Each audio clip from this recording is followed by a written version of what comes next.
सर्वप्रथम करुणा के सागर तथागत गौतम बुद्ध, सामाजिक परिवर्तन के अग्रदूत, शिक्षा के जनक महात्मा ज्योतिबा फूले, आरक्षण के जनक कुर्मी राजा छत्रपति साहू जी महाराज, भारतीय संविधान के रचयिता परम पूज्य बाबा साहब डॉक्टर भीमराव अम्बेडकर, दलितों, पिछड़ों, गरीबों, मुस्लिमों को राजनीति की मुख्य धारा में लाने वाले वाम से DS4 बहुजन समाज पार्टी के संस्थापक मानर श्री कांशीराम साहब एवं बहुजन समाज में जन्मे उन तमाम संतों, गुरुओं और महापुरुषों के चरणों में श्रद्धा के सुमन अर्पित करते हुए आज की डबरा की चुनावी सभा में हमारे बीच में उपस्थित दूर दराज से आए हुए बहुजन समाज के जाबाज सिपाहियों, जाबाज शेरों, माताओं, बहनों, आप सभी लोगों का मैं स्वागत और अभिनंदन करता हूं। साथियों, 2018 का चुनाव आपके सामने जीता। 18 में एक माहौल बना मध्य प्रदेश के अंदर, जब मध्य प्रदेश के अंदर नौजवानों ने अपने कानूनी, अपने संवैधानिक अधिकारों को लेकर के जंग लड़ी और उस वक्त इस प्रदेश के अंदर भारतीय जनता पार्टी की सरकार, पूरे देश के अंदर एक नीली क्रांति बहुजन समाज के लोगों में दिखाई पड़ी और नंबर 1 पे अगर रहा तो मध्य प्रदेश रहा और नंबर 2 पे राजस्थान। और उस नीली क्रांति की वजह से जो बाबा साहब ने हमको संवैधानिक अधिकार दिया है, SC/ST एक्ट, वो बचा। लेकिन एक बड़ी कुर्बानी हमको देनी पड़ी। हमें तुम्हारे तमाम साथी जो बहुजन समाज के नौजवान साथी थे, उन लोगों ने अपनी जान तक गंवाई और तमाम ऐसे लोग जो मध्य प्रदेश के हो, चाहे राजस्थान के हो, चाहे उत्तर प्रदेश के हो, चाहे बिहार के हो, उनके ऊपर यहाँ की सरकारों ने, मध्य प्रदेश की उस तत्कालीन सरकार ने गुंडा एक्ट, डकैती एक्ट से लेकर तमाम तरह के एक्ट लगा दिए और वो केस चलते रहे और हमारे नौजवान साथी अपनी पढ़ाई लिखाई को छोड़कर, कुछ नौजवान साथियों ने अपनी नौकरी को छोड़कर भागते रहे, अपने आप को बचाते रहे। एक माहौल बना, 18 का चुनाव आ गया। लोगों ने यहाँ पे जो कांग्रेस के चमचे थे, उन लोगों ने कहा कि अगर कांग्रेस सत्ता में नहीं आएगी तो दलितों के ऊपर अत्याचार खत्म नहीं होंगे। हमारे लोग बहक गए और जब बहक गए, उन्होंने एक बार सोच लिया कि चलो इस बार छोड़ो, इस बार हम आदमी को नहीं देते हैं, कांग्रेस को वोट कर देते हैं। और आपने कांग्रेस को सत्ता में लाके बैठा दिया और कांग्रेस सत्ता में आ तो गई, लेकिन 1.5 साल कांग्रेस सत्ता में रही, उसने एक भी नौजवान के ऊपर SC/ST जो केस के बचाने के लिए ऊपर केस लगे थे, डकैती केस लगे थे, उन केसों को उसने खत्म नहीं किया। और देखिए उसका एग्जाम्पल ग्वालियर के अंदर 16 विधानसभा पड़ती है, जहां पे अपना वोट जो है, दलित वोट है, करीब 7,000 वोट पड़ता है। और उस ग्वालियर के अंदर एक जमीन के अंदर जाटो समाज के लोगों ने 200-300 लोगों ने मकान बना रखे थे और वहां पर कमलनाथ ने अपने बुलडोजर प्रवाह करके उन मकानों को तोड़ने का काम किया। अत्याचार सरकार ने करना शुरू कर दिया। अगर हम कहते हो जमीन सरकारी थी, अगर जाटो समाज के लोगों ने घर बना भी लिया था तो आप उनसे कह देते कि जमीन सरकारी है, या तो आप जमीन खाली कर दो, वरना इसका मुआवजा आप सरकारी खजान में भर दो। यही नियम कहता, मकान तोड़ने का नियम नहीं कहता। जब हमारे समाज के भोले भाले लोग अगर वो पैसा नहीं भरते तब तो उनकी गलती होती।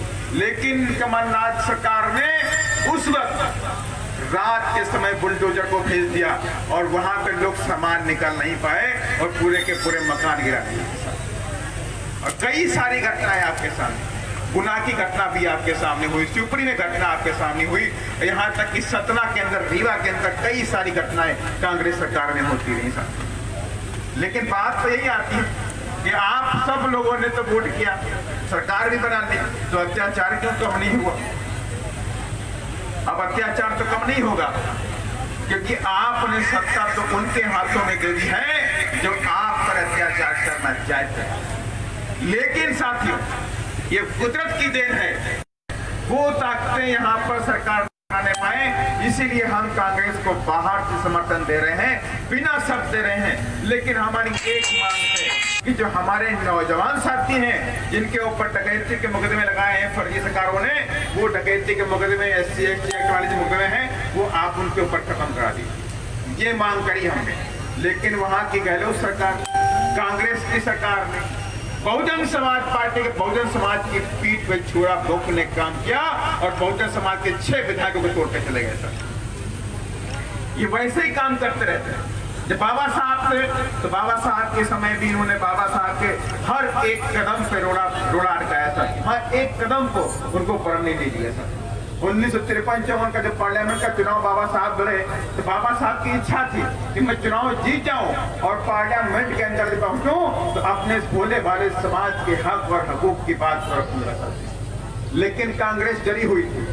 अगर बाबा साहब डॉक्टर अम्बेडकर 1953-54 का चुनाव जीत जाते हैं, पार्लियामेंट पहुंच जाते हैं, तो हो सकता है कि वंचित समाज के जो लोग हैं, इनके अंदर से कहीं आवाज आ जाए कि बाबा साहब डॉक्टर अम्बेडकर को देश का प्रधानमंत्री बनना चाहिए। साथी, इसीलिए कांग्रेस ने बाबा साहब को जीतने नहीं दिया और बाबा साहब के PA को वहां पे खड़ा कर दिया और बाबा साहब को PA था काजोलकर, वो चुनाव जीत गया और बाबा साहब के 25,000 वोट अनवैलिड कर दिए गए। इसलिए बाबा साहब चुनाव वहां पे हार गए।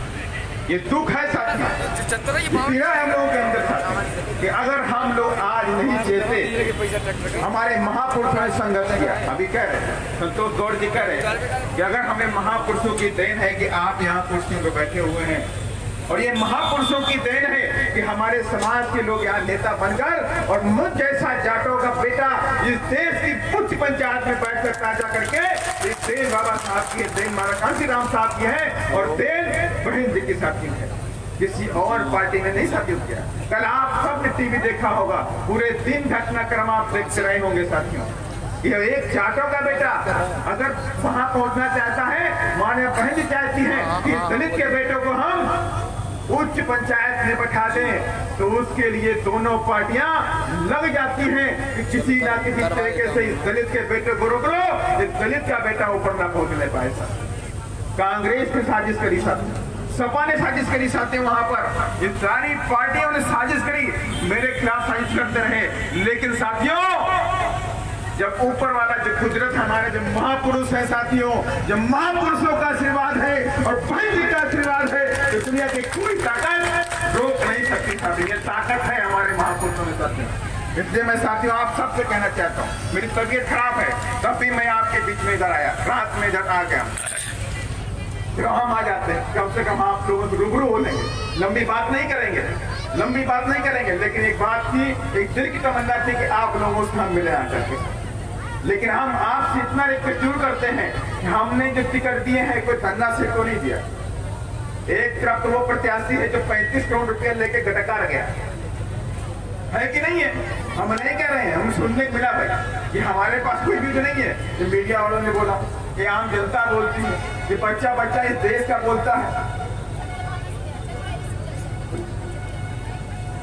एक प्रत्याशी तो वो है जो 35 करोड़ रुपया लेके समाज को बेचने का काम करता है, और एक प्रत्याशी वो है जो उन कांग्रेसियों के चमचे की तरह काम करता है, और एक प्रत्याशी आपके सामने वो है जो स्वाभिमान की तरह चट्टान बन के आपके सामने, जो बहुजन समाज का सिपाही है साथियों, जो बहुजन समाज पार्टी का सिपाही साथियों है, और आज से नहीं लंबे समय से अपना पूरा समय बहुजन समाज पार्टी और बहुजन समाज के लोग देते हैं।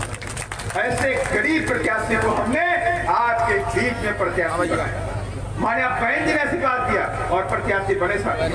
आज आपके सामने संतोष गौड़ प्रत्याशी हैं, ये धन्ना सेठ नहीं है, ये अरबपति खरबपति नहीं है, इनके पास पेट्रोल टंकी नहीं है, इनके पास बड़े बड़े खदान नहीं है, बड़ी बड़ी जमीनों के मालिक नहीं है, लेकिन बहुजन समाज के शेर हैं साथियों। ये मैं आपसे कहना चाहता हूँ, और मुझे यकीन है जब इस डबरा से हाथी भोपाल जाएगा तो दहाड़ डबरा तक लहर सुनाई पड़ेगी। और इसी उम्मीद के साथ मैं चाहता हूं कि मेरे डबरा के साथियों, आप सभी लोगों को माने बहन जी का मान सम्मान रखना है। और ये वक्त आ गया है कि आप माननीय कांशीराम साहब के सपनों को पूरा करें। माननीय कांशीराम साहब कहते थे कि हमें सत्ता की चाबी चाहिए। क्या बोलते थे? खजाने की चाबी चाहिए। और सत्ता की चाबी लेने का वक्त आपके पास आ गया है। 28 में से 10 जिता लो, बिना आपकी मर्जी कोई मंजूरी बनने वाली साथियों। सत्ता की जब चाबी हमारे हाथ में होगी तो जो सत्ता चाहेंगे उस सत्ता को बैठाएंगे, जिस सत्ता को नहीं चाहेंगे उसको नहीं बैठाएंगे साथियों। और उसी दिन ये बहुजन समाज के लोगों का मध्य प्रदेश के अंदर सपना पूरा हो जाएगा साथियों। मैं मेरे तमाम पिता बुजुर्ग बैठे हुए, नौजवान साथी बैठे हुए हैं, आपको तन मन और धन से भी आपको अपने प्रत्याशी को जिताकर भेजना है। कहीं से धन की कमी नहीं आनी चाहिए। आप अगर 10-10 रुपए दोगे, 100-100, 50-50 रुपए दोगे तो हमारी समझ से ये बहुजन समाज का कारवां कभी फेल नहीं होने वाला डबरा के अंदर। और आपका प्रत्याशी आपके सम्मान के लिए भोपाल पहुंचेगा और आपके हक और हकूक सिराही को रखने का काम करेगा साथियों। इन्हीं सब बातों के साथ मैं अपनी वाणी को विराम देता हूं। जय भीम, जय भीम, बहन कुमारी मायावती। आवाज नहीं आ रही, आपकी आवाज भोपाल तक पहुंचनी चाहिए, तभी बात बनेगी। खा के नहीं है, हम भी नहीं खाए भाई, आवाज दीजिए, भोपाल तक जानी चाहिए। बहन कुमारी मायावती, बहन कुमारी मायावती, बाबा साहेब, माननीय श्री कांशीराम साहेब, महात्मा फुले। जय भीम, जय भारत, धन्यवाद।